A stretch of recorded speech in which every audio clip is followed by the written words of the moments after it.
Namwanja Goret sits in a chair facing camera. She is a young Ugandan woman wearing an orange t-shirt. Her hair is pulled back. My name is Namwanja Goret. I'm an advocate in Triumph Uganda Mental Health Support and Recovery Program. I'm having a psychosocial disability. I joined a vocational institute and I'm also a guild president. Namyalondo Irene sits outside. She has short hair and wears a blue patterned dress. My name is Namlondo Irene. I am 38 years old. I do stay in Mbeko. I am a hardworking lady with a family and children. Nambala Hill Dampandi sits outside a building. She wears an orange patterned dress. My name is Nambala Hill Dampandi. I stay in Jinja in a place called Musima, and I have 4 children. Goret speaking. I studied and completed my senior 4, and now I'm on a vocational institute doing a course of hairdressing. Goret plaits a young woman's hair as others look on. I'm able to cope up with the psychosocial disability while at school because ever since I joined Triumph Uganda Mental Health Support and Recovery Program, they have been giving me advice, counseling me on how I could stay with the psychosocial disability. Irene opens a door and steps outside. First and foremost, I am a teacher by profession. I taught years back before getting the mental health challenges that I have right now. It then became difficult for me to teach because the medicine I take would make me sleep, and yet I have children to teach. So I decided to stop teaching and started to work for an organization that deals with electricity. Dampandi sits outside, talking to another woman. I got this mental health challenge in 2004. I hadn't yet started working as a teacher. My husband was working as a driver at Wairaka College and passed on in 2003.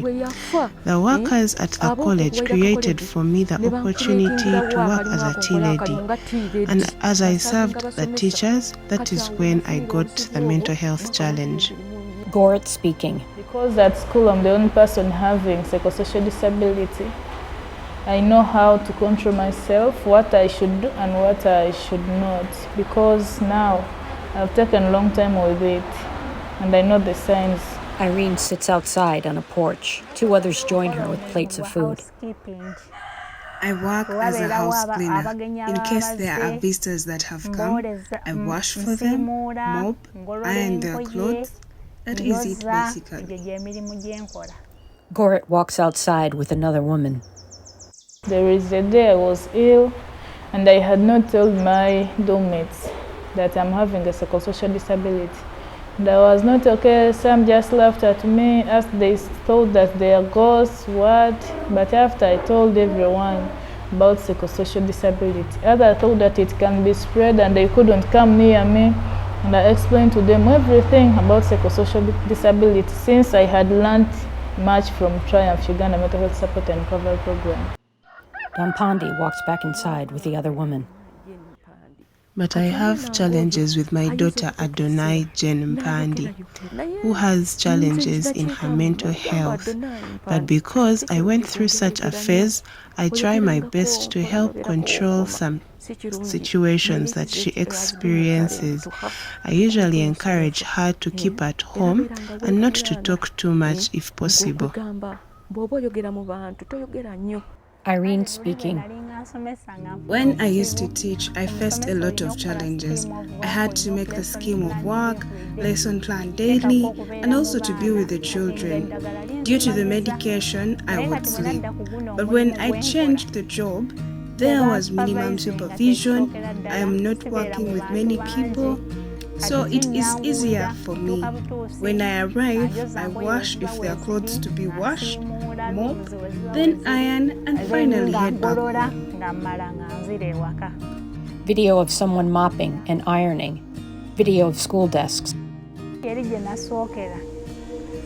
Where I worked as a teacher, every mistake that was made was always pinned on me. For example, if I was on duty with a colleague, they would leave all the work for me to do.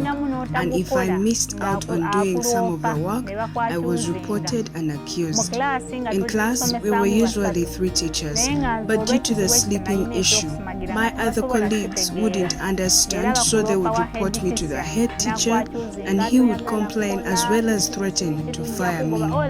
I would be on tension and even lose sleep due to the stress, making me want to go back to hospital, and yet I'm on medication. Gorit plaits a young woman's hair as others look on. When I got ill, it was a weekend, it was a Sunday. I was plaiting someone's head, and we were like 4 hairdressers on it. It was the first month when I joined the school. I started plaiting. I told my friends, I'm not okay, please help me, take me to my dormitory.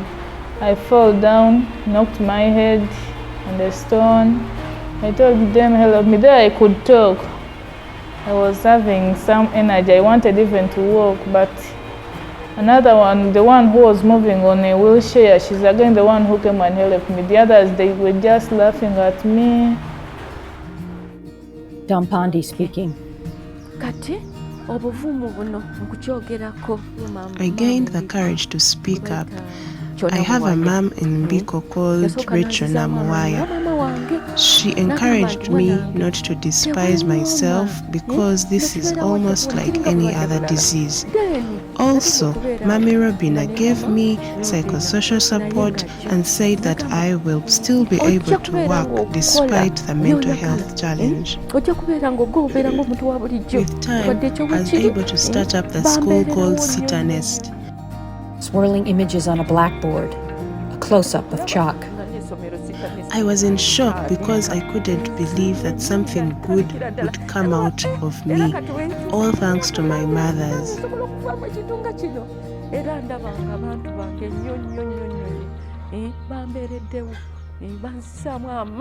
Gorit speaking. Even another day, they told us to plant hair when the teacher was around. They started laughing at me that girl has epilepsy, don't be near her. When you jump her urine, you get the sickness. It made me to start advocating my fellow students here at school to know more about psychosocial disability. Black words on a yellow screen say, if disability is one of the great human rights challenges of this century, then within this, psychosocial disability remains one of the most challenging and misunderstood areas of disability. Paul Dini, DRF Program Officer. Dampandi speaking. To all those that have mental disabilities or other disabilities should not be segregated because they are blessings. They should also not despise themselves but encourage each other and trust in the Lord and pray to Him because He has the reason as to why they are the way they are, and He will use them to do whatever He wishes for them to do. Made with support from the Disability Justice Project and the Disability Rights Fund.